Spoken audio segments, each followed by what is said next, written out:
My name is Claudia Garcia, and I'm the Spanish translator for the City of Northfield. And I am one of the coordinators in charge of the Localist community calendar. So I will share my screen. If you can just bear with me a moment, please. So I'm not sure how many of you have already kind of checked out the Localist webpage. This is the webpage when you come on as a new user. It's just basically all these events. All right, so before we get started, I do want to go into the City of Northfield has some terms of use and guidelines. Basically, it's just a little intro of the community calendar.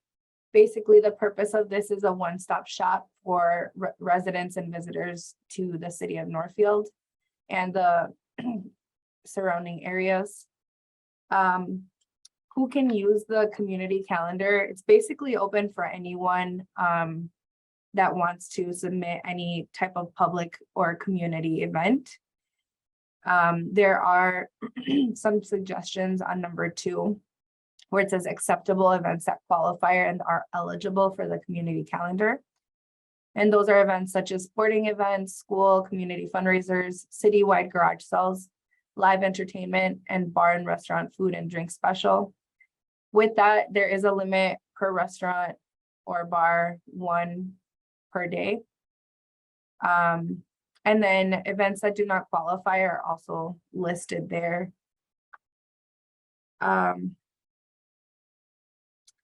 So in talking about logistics and the planning, we do ask community partners to allow 3 business days for your event to be approved and then posted on the community calendar. We do want community partners to have in mind to be as inclusive and have accessibility in mind when posting an event. And then I'm going to go over a little bit about how to add an event on the community calendar. So first, you will create an account. So you just click on the top right-hand corner where it says sign up. So click on there, and then it'll prompt you to some basic questions, your name, email address, and password that you want to create. And then you can either sign up with your email, Google, Facebook, Twitter, or LinkedIn account. You can have multiple accounts for an organization. This is going to be your personal account so that you can post. And I know that we in the community wear different hats. So it is okay if you have one account per multiple organizations or uses. Just want to let you know that. So then you'll create the account. Once the account is set up, I will log in on myself. I am an administrator, so it might look a little different. So we just want you to make sure that you add all of the information for the event. If with all that information, we do ask for you to add an image or a photo for your event, a graphic of some sort. And then there is a little thing that we've been running into on the bottom of that graphic, and I'll show you right now as I log in. There will be an image description or photo description below that, and we do ask for people to fill that in.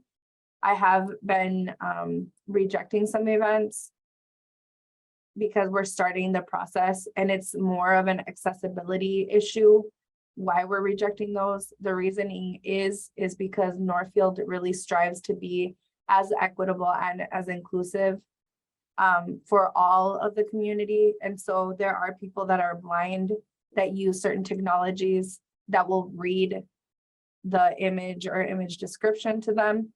And so that's one of the things that we're bringing awareness to. We also wanted to add, with information on the event, if you can add filters and I will show you. So just bear with me a moment. I'm going to log in. And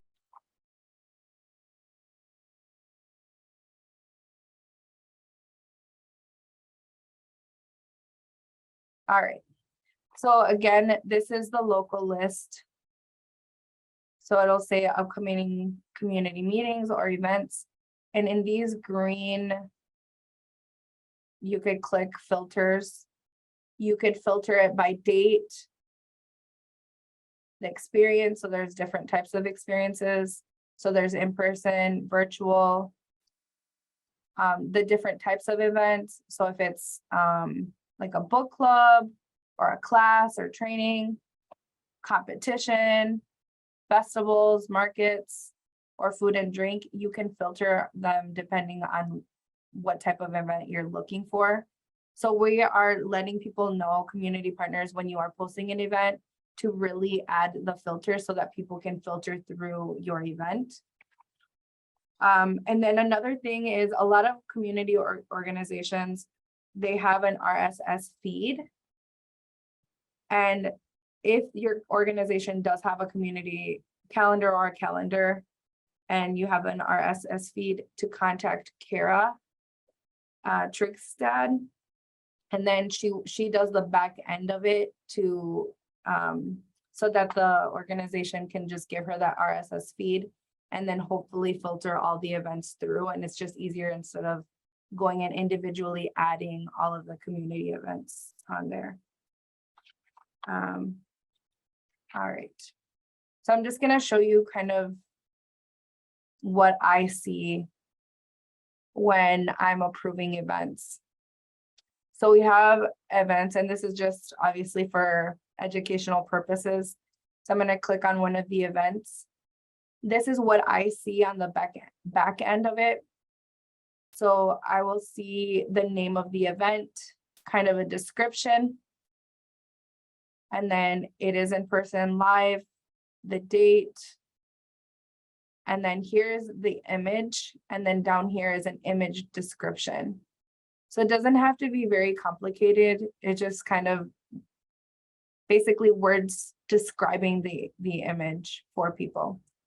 And then the event type, and then topics. And so I'm just making sure that all of the little prompts are filled. And then I can either approve or reject the event. So that's pretty much the little kind of tips and tricks that I have for you all. Is there anyone who has any questions, comments, concerns? Excuse me, go ahead, Elizabeth. Well, I just was wondering, because it's kind of small on my computer, there must be a place to put a picture, right? Or would it be better to create the whole thing in Canva, you know, like a Facebook post and then post that?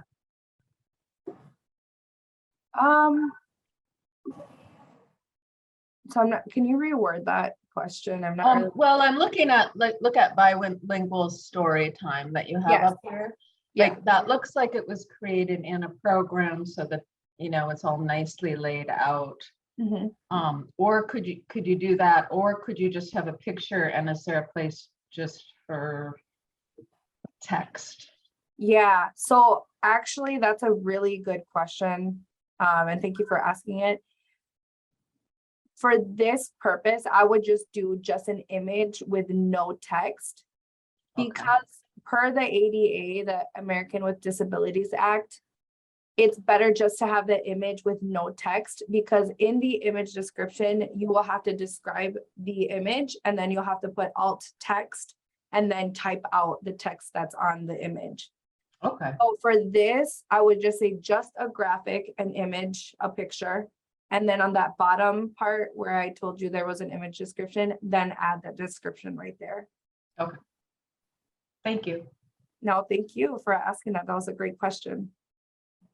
Claudia, this is Patty from 50 North, and I was one that was rejected, and I just put some questions in the chat. How descriptive does that image need to be? And I appreciate your comment, not adding the text, but you see that the library did in their bilingual story time. So that's really not suggested. Okay. And also my pixel ratio. So I have Photoshop. I can do any pixel ratio, but I realized my rectangle wasn't fitting right. The image wasn't. And I would prefer, like I do with Facebook and everything else, I get things sized nicely. Do you have the pixel ratio for me of that rectangle? Yes, I can get that out to you. I don't have that right now at this moment. Oh, that's okay. But yeah, if you could follow up, that would be great. And then I will remember not to put the text in there. That's a great tip. And then let's see, what was my other one? How descriptive does it have to be? Do you want the photo to say the name of the event and the date, or is it just simply what the image portrays? Yes, so you don't have to say the event. It's really just to describe that image. And the reason being, again, is because people that are blind or they have that disability have a certain technology.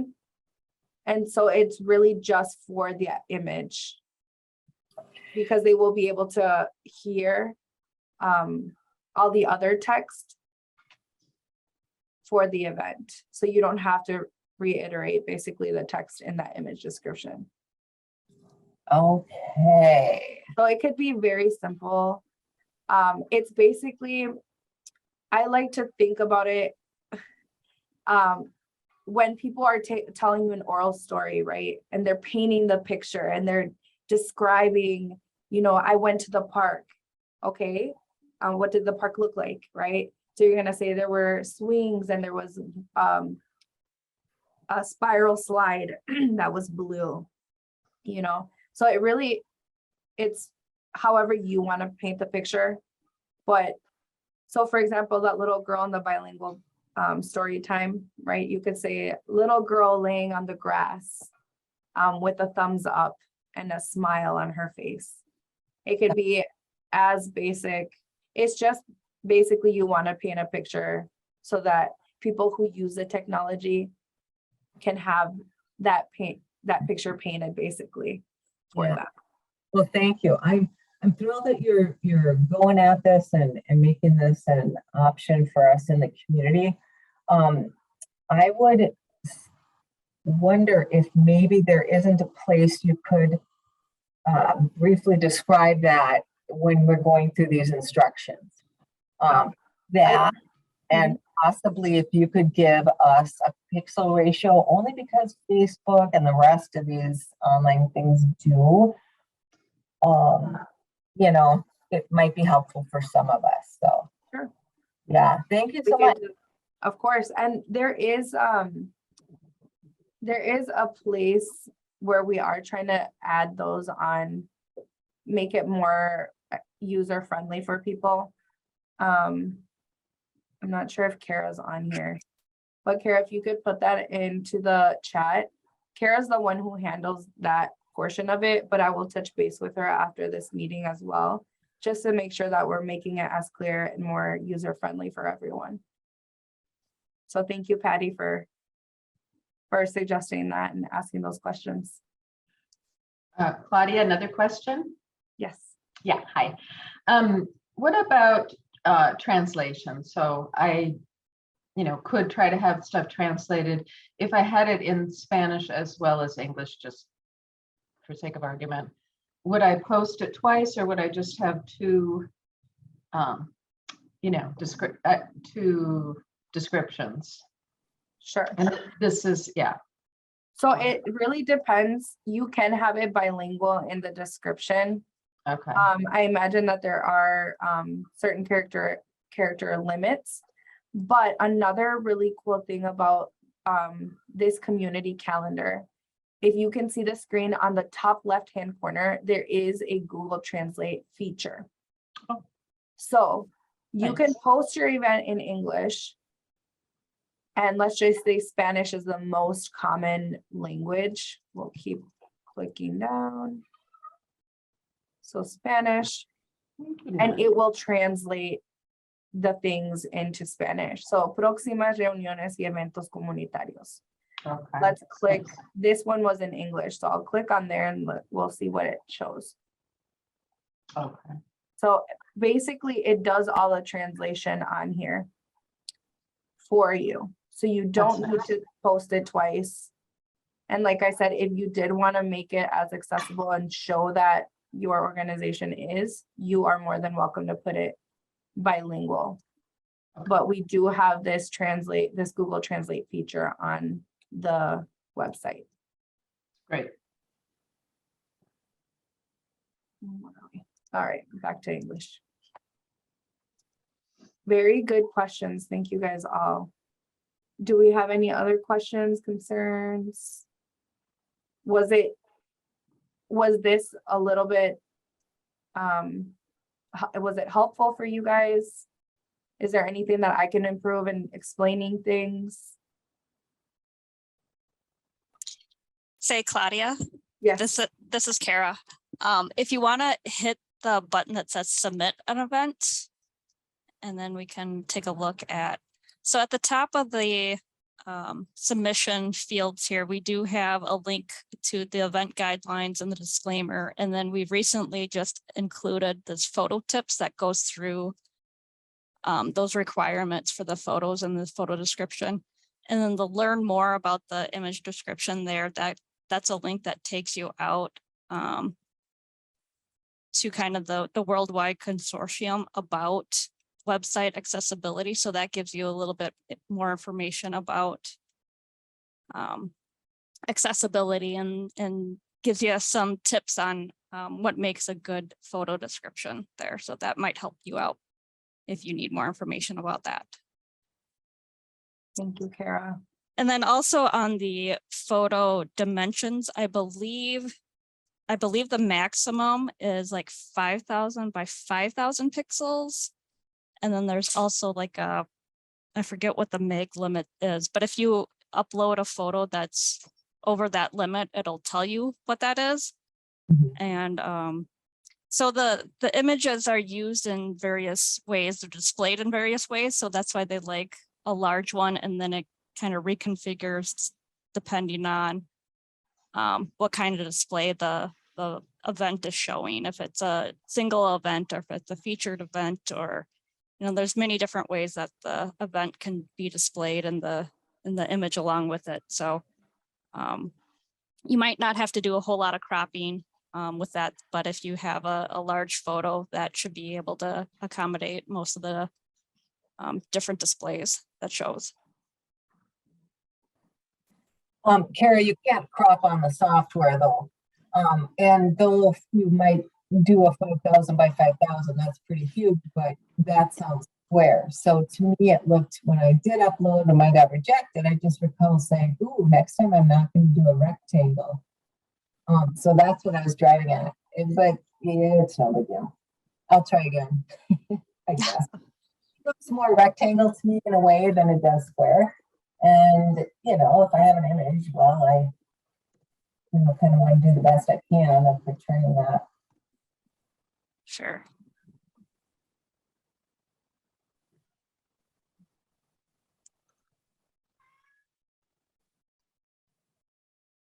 All right. Do we have any other questions or concerns? Very Hey, great Claudia. questions. Yes. I'm sorry, I had to step away for a second. If I have a class that has multiple class dates, do you want me to just post the first class date of that session instead of doing multiple ones? Oh, that's a good question. I would do each. I'm not really sure. Kara, you're the back end. Do you have an answer for that?